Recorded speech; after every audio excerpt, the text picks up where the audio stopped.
These are 20 hidden facts about The Long Riders, the 1980 Western that pulled off the most audacious casting experiment in Hollywood history and almost never got made at all.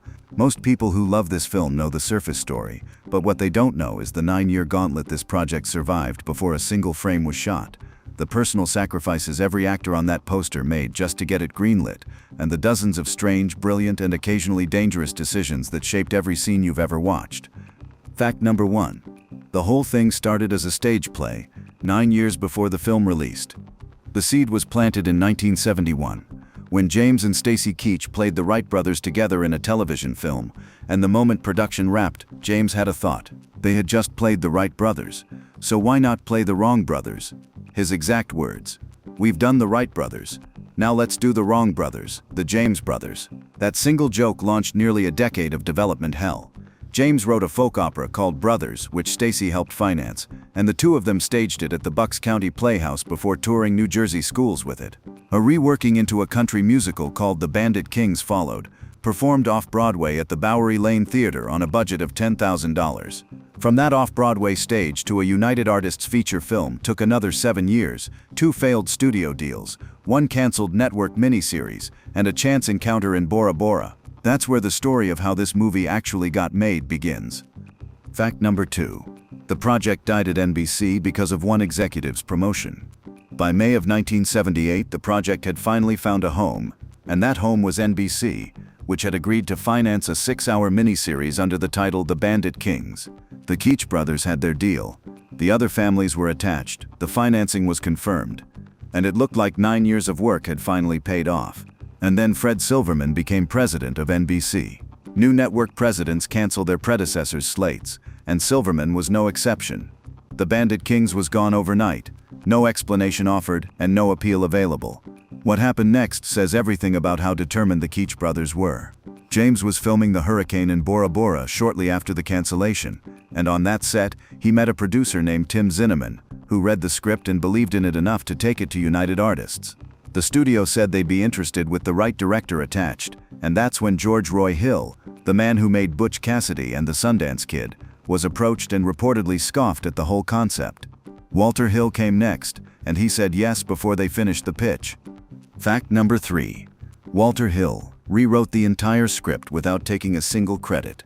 4 names appear on the screenplay for The Long Riders: Bill Bryden, Stephen Philip Smith, and the Keach brothers, and Walter Hill's name is not among them, despite the fact that Hill worked extensively to overhaul the script before cameras rolled and chose to take no credit for any of it. Hill had been chasing a Western since before he directed his first film, and his very first screenplay, written back in 1969, had been a Western called Lloyd Williams and His Brother that Sam Peckinpah once considered directing before choosing Pat Garrett and Billy the Kid instead. By the time Hill got his hands on The Long Riders, he had written screenplays for Peckinpah, for John Huston, and had built his directorial career around stories with Western DNA running through them even when they were set in modern cities. What he saw in the Keach brothers' material, he reshaped into what he called a chapter of American frontier history elevated to the level of grand opera, and Stacy Keach later acknowledged in his memoirs that Hill did a great job imposing his vision on our script without undermining its essence. That's a generous way of saying the man quietly rewrote your movie and handed you back the credit. Fact number 4. The film was never shot in Missouri. Not a single frame. Every scene in The Long Riders is set in Missouri and the surrounding Midwest, and none of it was filmed there because Missouri didn't look like Missouri anymore. Production manager Gene Levy put it bluntly: urban sprawl just blew that out of the tub. What the crew found instead was Parrott, Georgia, which Levy described as a place where it's almost as if time stood still.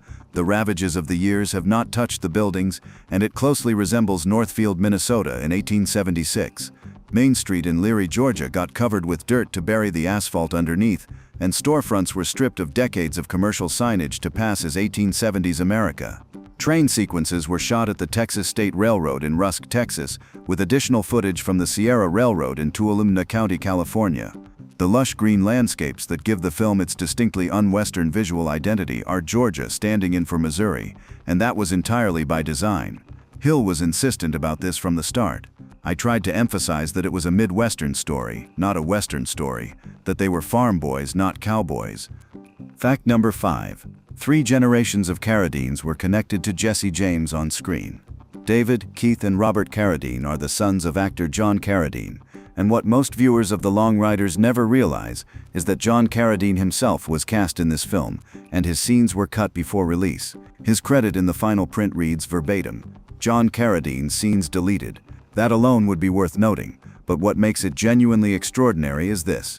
John Carradine had already played a character connected to the James Younger gang saga 40 years earlier, when he portrayed Robert Ford in the 1939 film Jesse James. In that film, he played the man who shot Jesse James in the back. In The Long Riders, his three sons played Cole Younger, Jim Younger, and Bob Younger. 3 generations of the same family, bound to the same story across 4 decades of American cinema, and somewhere in an editing bay, John Carradine's footage from 1980 still exists, unseen and unreleased. Fact number 6. David Carradine literally tricked his brothers into committing to the film. Getting 3 Carradines to agree on a single project simultaneously required a small but deliberate act of deception, and David Carradine described it himself in a 1990 interview. Robert and James Keach approached him first, telling him Stacy had already committed, and David responded that if Stacy was in, he was in. They then went to Stacy with the same message in reverse. David said he'd do it, and Stacy said the same thing back. Each brother was told the others had already signed on before any of them actually had, and by the time the truth became apparent, everyone was locked in. Keith Carradine was the hardest sell of the 3, but as David put it, he couldn't very well turn it down if the rest of us were doing it. Robert and James Keach ran this operation as the connective tissue holding the whole casting together, moving from brother to brother with strategically partial information until the ensemble existed. A family reunion assembled through carefully managed half-truths. Fact number 7. The Bridges brothers were originally cast and backed out for very different reasons. Before Christopher and Nicholas Guest took the roles of Charlie and Bob Ford, Jeff and Beau Bridges were attached to play them, announced as part of the cast as far back as June of 1976. By the time production started, they were gone. The reason depends entirely on who you ask. Jeff Bridges offered the clean explanation, a scheduling conflict, nothing more, and he later told reporters he saw the finished film and thought Walter Hill was an extraordinary filmmaker. Robert Carradine offered something considerably more interesting. The Bridges backed out. They didn't want to be the guys who shot Jesse James in the back. 2 accounts, 2 very different implications about what an actor owes to a character. Christopher Guest went on to become one of the defining comic filmmakers of his generation, with films like This Is Spinal Tap and Best in Show, and his brother Nicholas took the role of Robert Ford, the man who pulls the trigger. What Nicholas Guest does in that final moment is itself a hidden piece of film history, and we'll get to it before this video ends.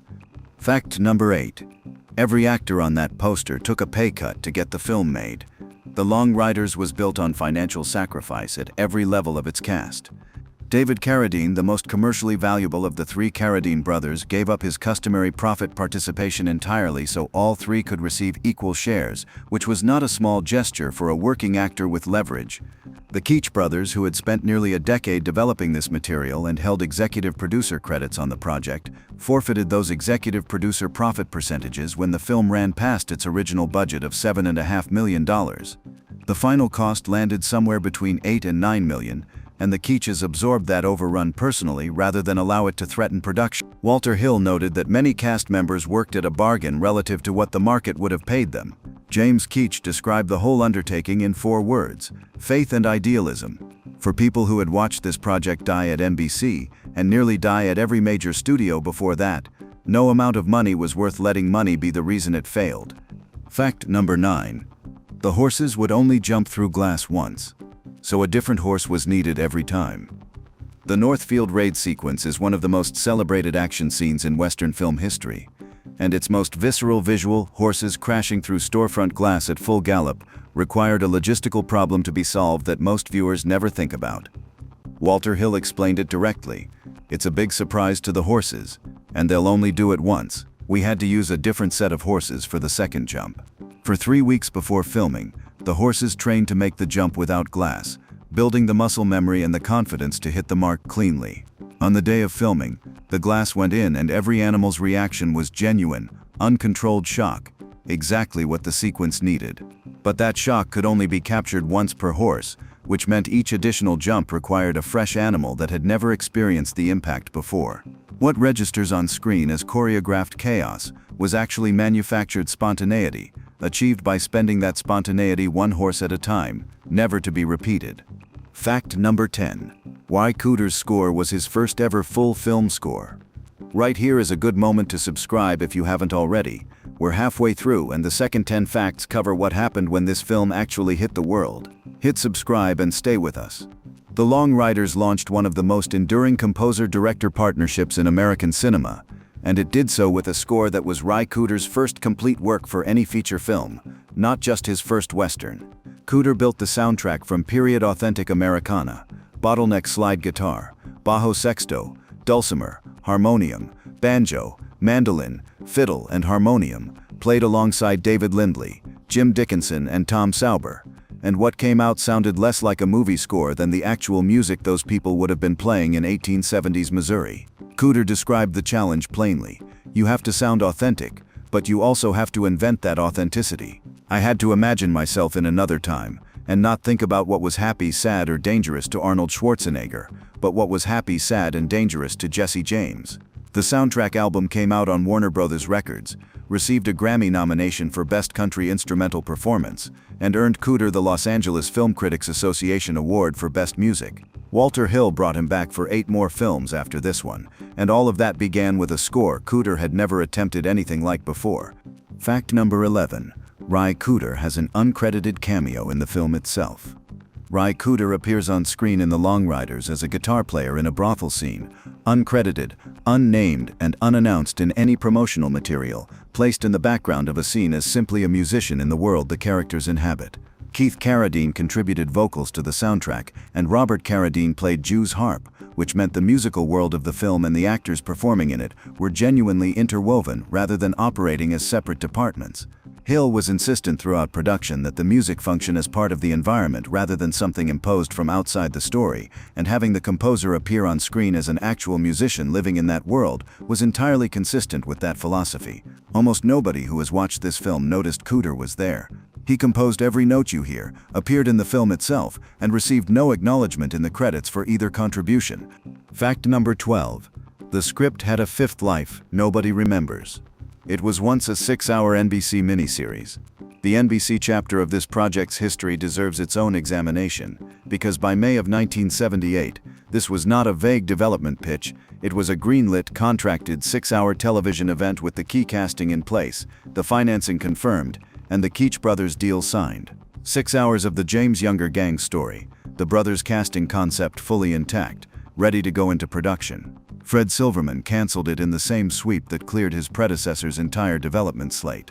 7 years of work, from a $10,000 off-Broadway musical to a network commitment, eliminated in the time it takes to read a list.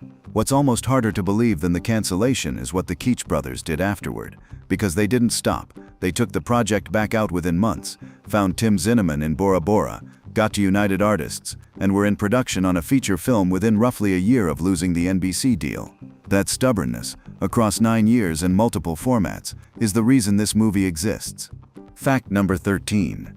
The real son of James Keach played the real son of Jesse James. When Jesse James's son Jesse E. James appears on screen in The Long Riders, the child playing him is Kalen Keach, the actual son of James Keach, who plays Jesse James in the film. A real father and his real son are on screen together, portraying a historical father and his historical son, and the emotional weight of those scenes carries genuine paternal feeling because the relationship underneath it is genuine. Hill applied this principle to the entire cast, use real family bonds to generate emotional texture that actors playing strangers cannot manufacture. But the Keach casting took that logic one generation further than anyone has ever publicly discussed. James Keach is playing Jesse James, and the child who shares the frame with him is his actual child. Every moment of fatherly tenderness in those scenes is real, pulled from a real relationship and placed into a historical story about a man who loved his family and also robbed banks for a living. Fact number 14. James Keach was shot by a squib during filming and Dennis Quaid broke his nose, making The Long Riders left physical marks on the people who made it. James Keach, playing Jesse James, took a squib hit during the barn shootout sequence that he described without ceremony. It blew a hole in my back. Squibs are explosive devices attached to the body to simulate bullet wounds, and when the charge runs even slightly large, the results go past simulation. Dennis Quaid broke his nose during production. On the very first day of filming, before a single scene had been completed, Stacy Keach's horse caught its foot in the rear cinch of its saddle while crossing a river in Georgia and nearly drowned, and the head wrangler had to throw a rope around the horse's neck to pull it out. These weren't isolated accidents in a long production. They were day one, week one, and somewhere in the middle of the shoot, all piling onto a cast that had already taken pay cuts to be there and forfeited fees to keep the budget alive. The physical cost of this film was paid in real bodies. Fact number 15. A real-life convicted bank robber was cast as an outlaw.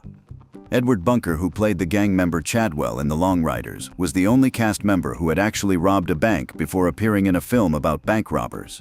Bunker was a real-life convicted bank robber who had spent significant time in prison for his crimes, and his life experiences eventually fed directly into his work as a novelist and screenwriter. You may recognize him from another film entirely. He played Mr. Blue in Quentin Tarantino's Reservoir Dogs. Every other actor in The Long Riders researched their outlaw roles through books and scripts and historical accounts, but Bunker had lived in genuine proximity to the violence and psychology of criminal enterprise. Among a cast built on the theme of authentic bonds between real people, his presence adds a kind of authenticity that no amount of research can replicate, and it sits there quietly in the background of nearly every bank robbery sequence without the film ever drawing attention to it. Fact number 16. The Guest brothers sat apart from everyone else every night on set. Christopher and Nicholas Guest were playing the Fords, the men who would betray and murder Jesse James, and every other brotherhood on that set was playing a member of the gang the Fords would eventually destroy. Stacy Keach wrote in his memoir, All in All, that the Guest brothers sat apart from the other actors every night during the 15-week shoot, because playing the villains required maintaining a separation from the camaraderie developing among the rest of the cast. Meanwhile, the Carradines and the Keaches bonded after hours by playing music together around the set in Georgia, running through folk songs with actual instruments, building exactly the kind of genuine fraternal ease the camera would record during the day. That social distance between the Fords and the rest of the gang wasn't manufactured in the editing room. It was lived every evening for months, and what registers on screen as dramatic tension between those characters was at least partially something that had already taken root off camera. Fact number 17. The film competed for the Palme d'Or at Cannes. The Long Riders opened at number 1 at the United States box office on May 16, 1980, and within weeks United Artists entered it into competition at the Cannes Film Festival for the Palme d'Or. The films it competed against that year included Akira Kurosawa's Kagemusha and Bob Fosse's All That Jazz, both of which have since been treated as canonical works of world cinema. A genre western, the kind of film being declared commercially dead in 1980, was sitting in the Palme d'Or field alongside Kurosawa, and that fact has been almost completely swallowed by the narrative of the film as a commercial disappointment. At the same time it topped the American box office, it was being seriously considered for cinema's highest honor in France. Neither of those things cancels out the other. Both are true, and together they describe a film that was being misread at home and genuinely admired everywhere else. Fact number 18. Nicholas Guest's final shot is a direct reference to the birth of the Western. When Robert Ford shoots Jesse James, Nicholas Guest turns and faces the camera directly, holding that gaze straight into the lens in a moment that cuts against the naturalism of everything around it. That choice was not accidental, it's a conscious callback to the famous final shot of The Great Train Robbery from 1903, cinema's first Western, in which a gunman turns and fires directly at the audience.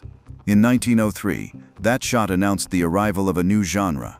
In 1980, The Long Riders uses the same gesture to close a circle that had been open for 77 years of American film. Hill built a movie in direct conversation with the entire century of cinema that preceded it, and he embedded that conversation in a single held shot that most viewers experience as a shock without recognizing what it's actually referencing. The oldest gesture in the Western used to end one of the most important Westerns of its era. Fact number 19. A planned prequel was announced, and then completely disappeared. David Carradine announced plans for a prequel in 1981, the year after The Long Riders was released, with the idea of returning to the Civil War era to show how the James Younger gang came to be, rooted in their service as Confederate guerrillas under Quantrill's Raiders, which the film references but never dramatizes. Stacy Keach was still discussing this possibility as late as 1982, and all the brothers were reportedly willing to return. The creative foundation was there, the cast was available, and then nothing came of it. No script publicly circulated, no studio deal confirmed, no production date announced, Just a series of press interviews followed by silence. What that prequel might have looked like. Walter Hill directing the James Younger brothers as young Confederate soldiers represents one of the great unmade westerns of the 1980s, and the bones of that story were genuinely there. The will apparently wasn't enough. Fact number 20. The studio told the Keach brothers the film only broke even, and Stacy Keach never believed them. If that last fact leaves you wanting to talk about what that prequel could have looked like, drop it in the comments below. And if you've watched this far without subscribing, now's the time. Hit subscribe and like the video so more people find stories like this one. The Long Riders opened at number 1 on May 16, 1980, and its total domestic gross came in at approximately $15,795,000 against a production budget of somewhere between $8 and $9 million. By any standard calculation, those numbers describe a profitable film. United Artists told the Keach brothers the film had only broken even. Stacy Keach wrote in his memoir, "All in all, with clear conviction. I believe to this day that the movie made money even though the studio claimed it only broke even." James Keach went further, writing a letter to the Los Angeles Times in 1981, arguing that the total investment had been recouped and that United Artists had turned a profit. The studio's position and the filmmaker's position never reconciled. One important piece of context: United Artists in 1980 also released Heaven's Gate, the most catastrophic financial failure in Hollywood history at that point, a film whose losses reshaped the entire studio. The accounting chaos that followed Heaven's Gate may explain a great deal about how the books on the Long Riders were presented to the people who had spent 9 years making it. These 20 facts don't change what the Long Riders is on screen, they add to it. They add 9 years of refusal and reinvention, a folk opera performed in a $10,000 theater that somehow wound up in the Palme d'Or field at Cannes. They add a composer making his first complete score, a convicted bank robber playing an outlaw, a son playing a son, 3 generations of one family bound to the same story across 4 decades. They add horses that would only jump through glass once, a squib that blew a hole in James Keach's back, and brothers who sat apart from each other every night to keep a dramatic tension alive that the film needed to work. Walter Hill made The Long Riders in 1980 on a budget that ran over, in locations that weren't what they pretended to be, with a cast that took less money than they were worth and showed up anyway. Gene Siskel wrote at the time that the film reminded everyone why calling a movie genre dead was just plain silly, and he was right. The Long Riders didn't just survive the era that tried to kill the Western. According to many who came after it, this film kept the genre alive long enough for Dances with Wolves and Unforgiven to exist at all. The project started with a joke about the wrong brothers, and it ended with a Palme d'Or nomination, a Grammy nomination, a Los Angeles Film Critics Award, a #1 opening weekend, and a 4K restoration still being discovered more than 40 years after it was made. That's what faith and idealism look like when they actually work.